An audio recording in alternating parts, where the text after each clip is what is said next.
Hi guys, my name is Lisa Gorel. Welcome to my channel.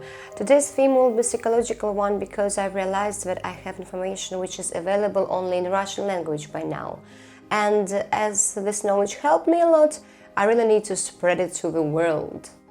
I guess the creator of 6 main rules, which I'm going to talk about today, Michael Labkovskiy, won't mind. And wow, you're lucky guys to hear it first on my holistic channel. This video is mainly for those nice, always hesitating personalities who think that this life is complicated. Truly speaking, I'm in your team, guys, because I hate making decisions. I'm not always self-assured enough to say no on someone's requests, and syndrome of good girl sometimes playing cruel games with me. In psychology, such people are called neurotics. You know, when people in Russia hear the advice, do only what you want to do, they think it's a call for anarchy. They consider their biggest, wildest desires absolutely low and harmful for those around them.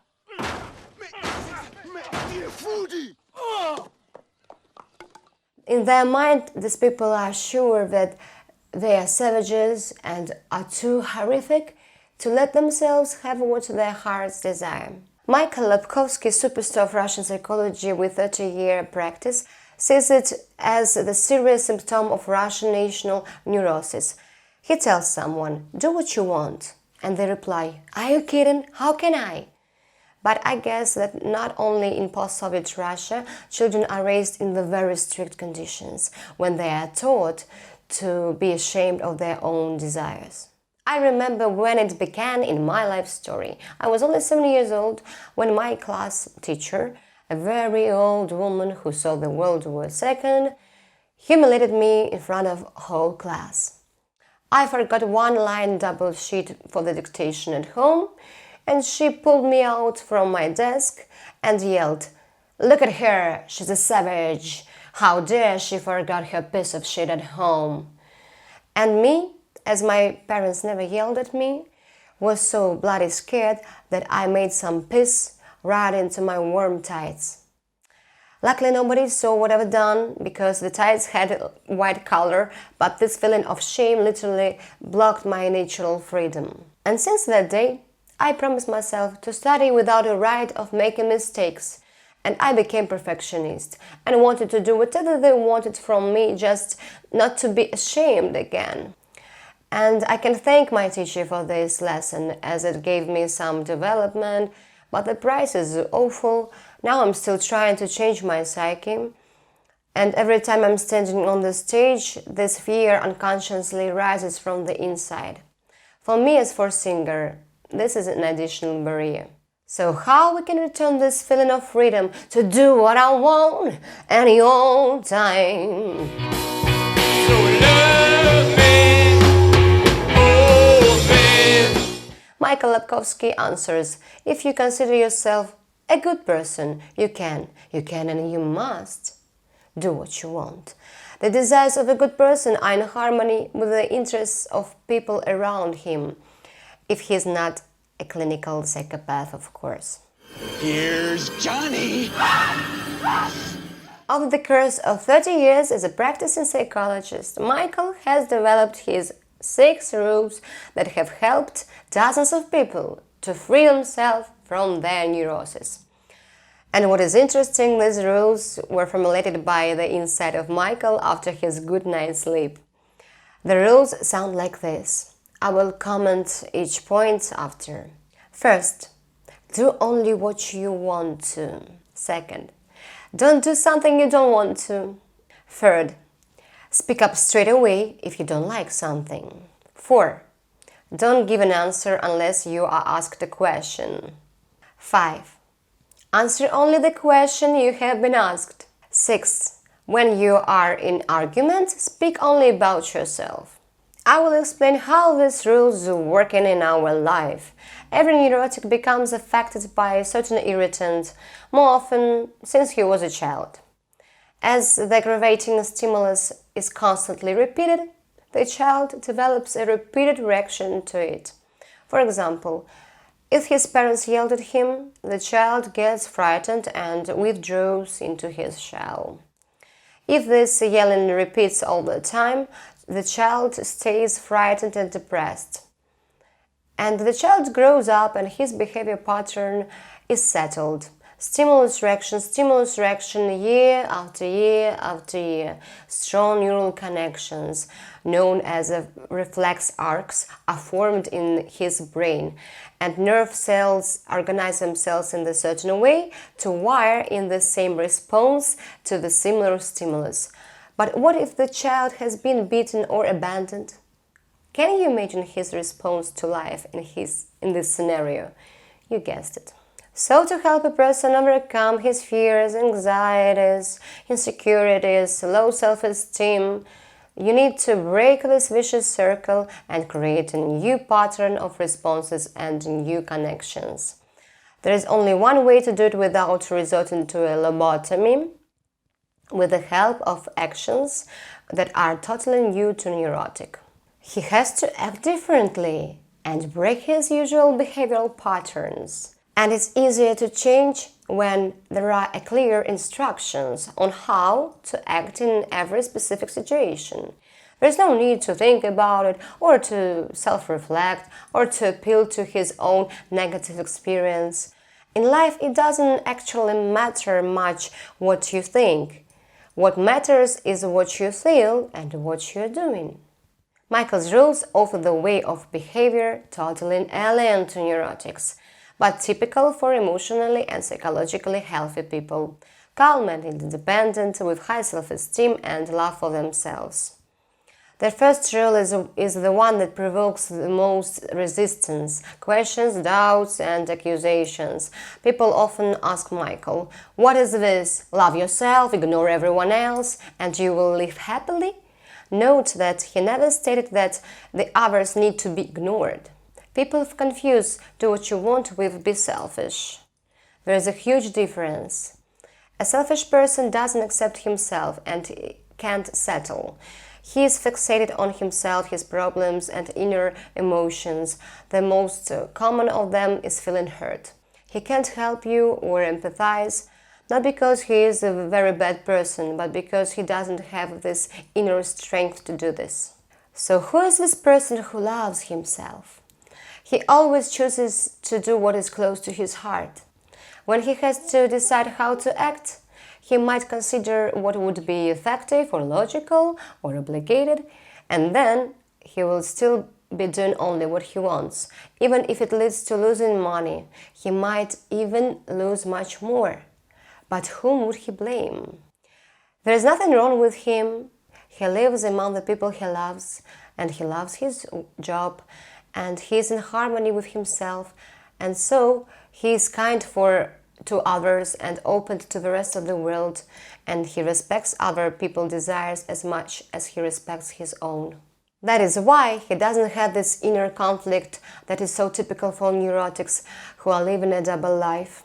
For example, he feels a duty for his wife, but he feels for his lover. So he gives a present to his wife only because it has to be done, not because he wants his wife to be happy. Or he goes to work not because he loves his job, but because he has this mortgage and hopes he can endure another 5 years of office from hell to pay it off. And voila, the duality. Nobody says it's easy to live the way you want. It takes a lot of efforts to start with. Your mentality wants to lead you down to the path of compromises and fear, but you have to stop yourself and say, "What the hell am I doing? What the hell are you? No! No! No! I don't want this." And you have to do it time after time before it becomes easier and easier to make decisions that favor your wants, but without depriving others. Then you realize that life becomes easier and easier. And what's more, it becomes your second nature and you simply can't act in another way. Sometimes you consider doing the right things against your will and wishes, but your body fights. And it's continuous fighting until you stop doing the things that seem necessary but are not desired. And happiness is achieved. As a result, you decide, for example, to lose a good source of income than to stand humiliating harassment from your boss. If you don't know what you want, just start asking yourself, what do you prefer on breakfast? What colors do you like to wear most of all? And so on. These easy questions will help you to understand yourself better and to start noticing your body reactions on pleasant and unpleasant events. And of course, it will be easier to make decisions. The second rule, don't do something you don't want to, might sound similar to the first rule, but differs so far. Because even if we're trying to satisfy our needs with doing only what we want to, we still are feeling guilty if we don't want to do some things we, as it seems, have to. For example, sacrifice our free time in order to visit the birthday of our grandmother who has a very bad temper. Guilty conscience makes us imagine how after her death we will be crying and blaming ourselves that we missed her last birthday. And we, good boys and girls, arriving at her apartments where Granny meets us with words, "Hey, you dummy, I told you that I prefer tiger gladiolus and you brought me these shitty roses." This sense of duty obliges us to visit useless meetings, to waste our time for meaningless talks, to be afraid of saying no just because we have this low self-esteem and we're scared that someone will consider us a bad person. But I will repeat again, if person considers him a good man, he is sure that he's doing only the right things. I remember one case when I had a very bad mood and I didn't want to communicate with the world. My friend called me and said that she arrived to my city from far away for a couple of days only and we must meet. I understood that this meeting won't bring pleasure neither me nor her, and I rejected her invitation. She was offended and very upset, but I knew that if she's my friend she will understand my position, and I didn't feel guilty for this. And of course, as she respects me, after several persuasions, she accepted my refusal. So if you don't want to do some things, just be strong enough to protect your position and don't listen to manipulations. The third rule is speak up straight away if you don't like something, will help those who have some problems in relations with their partners. How many people are suffering from the repeated bad behavior of their soulmates? And the better question is why they are doing this. If you don't like it, don't eat it. But some woman asks her husband, stop drinking each day. Sometimes he even promises to give up drinking, but the days go by and nothing changes. And the poor woman, who is simply a codependent victim, keeps on complaining to her girlfriends like she's very tired of living with this animal. Michael Labkovskiy advises to tell only one time that you don't like something. For example, you tell your partner after he yelled at you, "I don't like when someone talks to me in such a way, and if it happens again, we will break up." And if your partner repeats calling you a stupid whore, you pack and just leave. Remember, if you won't do it, that will mean that you were just bluffing, and your partner, confusing this with the victim's tantrum, will keep on humiliating you. I guess Michael doesn't mean to be so categorical, and if your husband just forgets to lower a toilet's cover, it doesn't mean that you should leave him after the first warning. This rule is much about the violation of our private borders. In my experience, the third rule helped me to interrupt going nowhere relationship with a man whom I desperately loved for many years. The drama was that he liked me, and especially spending nights with me at his place, just talking for hours, taking a shower together, making love and watching films. We became very close and like best friends and very tender lovers, but I wanted more. At least I wanted to go out from his darkened apartments and walk side by side like a real couple. But he even didn't want to pay for my taxi or buy condoms himself. Truly speaking, he was depressed at that time, but it doesn't change the situation. And when I told him, hey, I don't like this kind of relations, And I guess if nothing changes, I won't come again. He only replied, I can't give you more, my darling, and don't ask.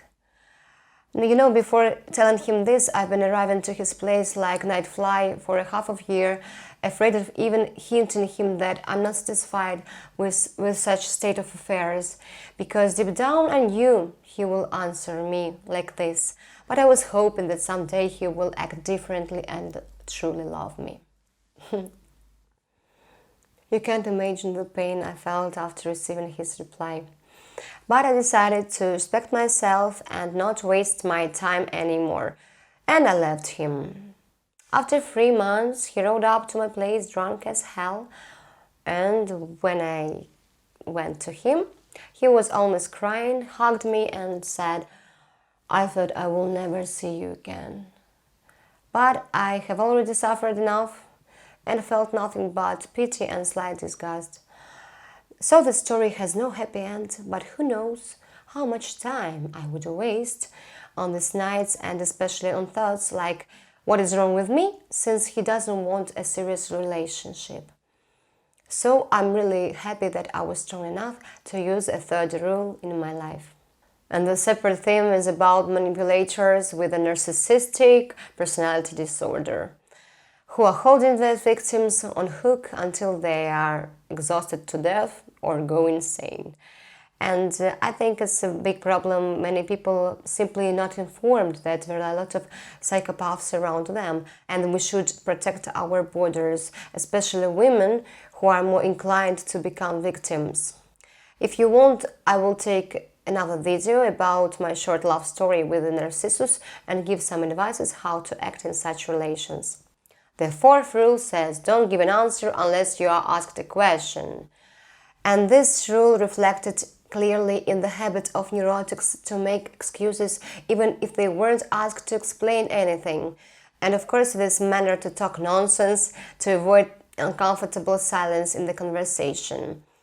It's very significant how many people accept compliments.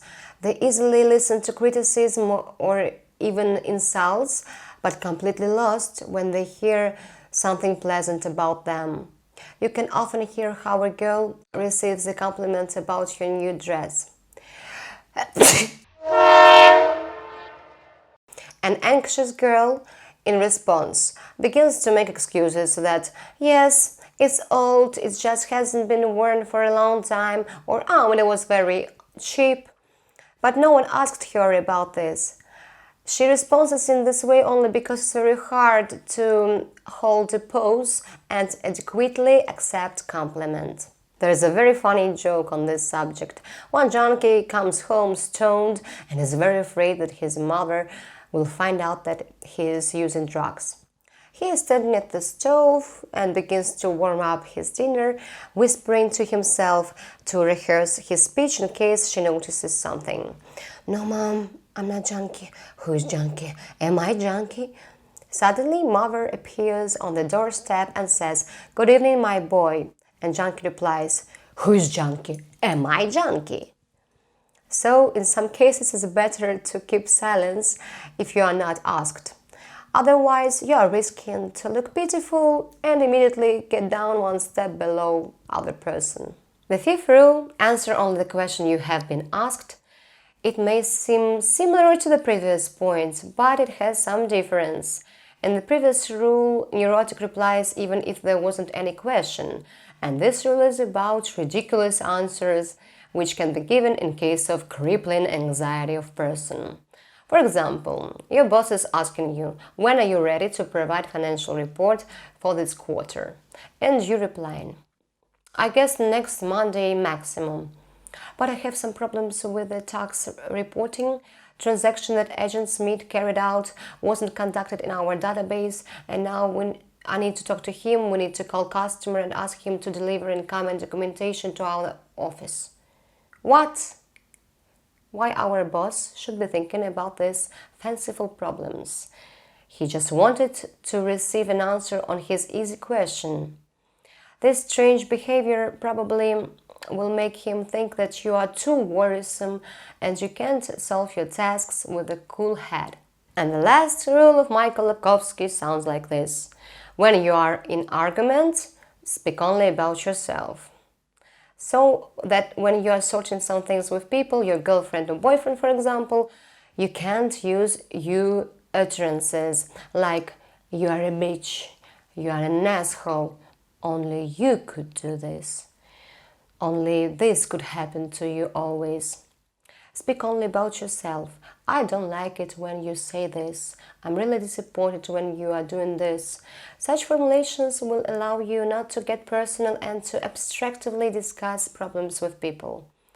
These rules are very easy, but just try to comply with them during at least 1 week and you will see how hard it is. If you loved this psychological approach of Michael Labkovskiy, ask me a question and describe your problems just under this video. I will try to answer you using these life rules. If there will be more than 20 questions, I will take a separate video and my replies will be longer. Subscribe to my channel, it contains very interesting esoterical, psychological and musical stuff. That's all for today. Stay true and kind, the rest things never mind. Bye.